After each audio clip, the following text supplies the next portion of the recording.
Good morning, everyone. It's Frances Wages here in Eastern North Carolina. I wanted to shoot a quick video. Like I say, first of all, let me thank you all for taking some of your time out of your day on what is here in Eastern North Carolina a beautiful summer day to spend it with me. First of all, I do appreciate that. Second of all, I'm doing a blog post today, and this is of course part of it, to discuss exercise, or more in particular walking and running, as it relates to high blood pressure. First of all, I have high blood pressure kind of as a family tradition. It runs in my mother's side of the family, so it was not any surprise when I found out that I also had high blood pressure.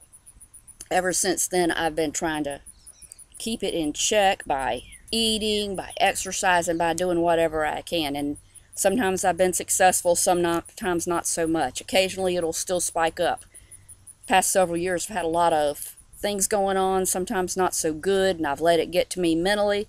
And when it gets to me mentally, sometimes it affects me physically. So first of all, I would say, don't do what I did. Try not to let it bother your health. It's not worth it. And that's kind of what I've come to realize here in the past couple of years. So that's the first thing. Second thing is, if you're not sure that you're ready to actually start on a campaign of regular exercise, I would suggest, in any case, unless your doctor has already told you you're good to go to your doctor, ask him or her, make sure it's okay, and maybe they'll give you some suggestions. As I think I just mentioned here, it is oftentimes very warm here. Right now it happens to be in, I guess it's around 80 degrees, which for us is kind of a cool snap in latter June. Usually it's 90 to 100. So I decided I'd get back to running instead of just walking, because I've done a lot of walking here lately. I used to do a lot of running. Also, I plan to trim some limbs that overhang the driveway, so that'll make it a little easier for people that come to see me. But the big thing was, perhaps in the back of my mind, I'd recently written an article on Wilma Rudolph. If you hadn't read it, it's available on my blog site. And if you don't know who she was, you should. She was an Olympian. She overcame a great many physical and, I guess, cultural hurdles to become a great runner. She won Olympic medals. She was known at one point as the fastest woman on the earth. So, that is great. And I respect her for that, because for me, they'd probably have me down as one of the slowest. That's how life dealt me. I could never make money as a professional runner. But that's okay. If it helps me get in mental shape and physical shape, I'm good with that. And so I would suggest you, of course, read my article, because it's got some other things to say. But maybe you're thinking, I'm too old to really take up running. You're not, unless, first of all, your age is all in your mind.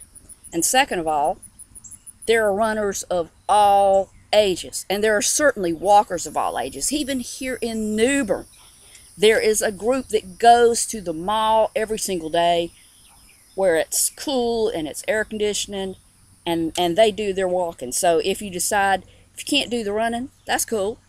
Do the walking. Just walk a little further. No biggie.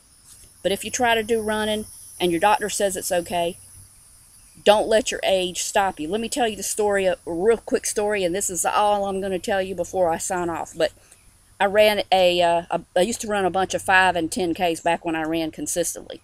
5K is 3.1 miles, 10K is 6.2 miles. This was a race up in Greenville. The benefits were going to help the sports department there at ECU. And so it was going to a good, cause. So the they're giving out awards, and they give you overall awards, plus they give you age awards. So this was overall. So this teenager gets up there, and he's third overall. So he's thinking, man, I am it. I am in good shape. I am so awesome. I've beaten all these people. He felt a little bit less so when the second place guy came up there, because the second place guy was in his 40s. So he's like, oh, well, maybe not. Then guess who won overall? The guy was in the 70 plus range. He was the overall winner of the race. And if that's not awesome, I don't know what is.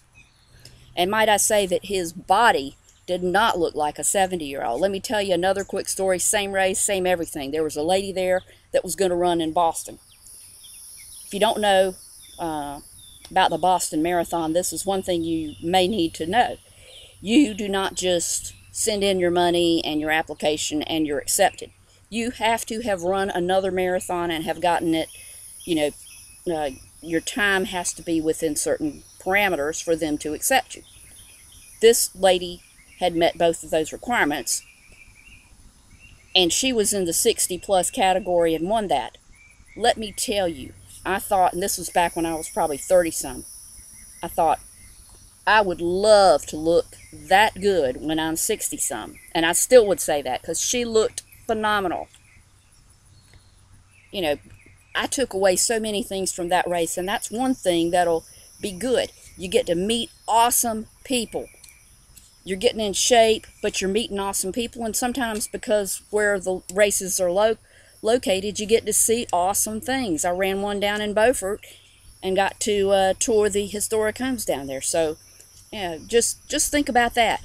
You may want to add some of those, because usually the money is going to go to a good cause, and it's going to spur you on and try to keep you more consistent in your running.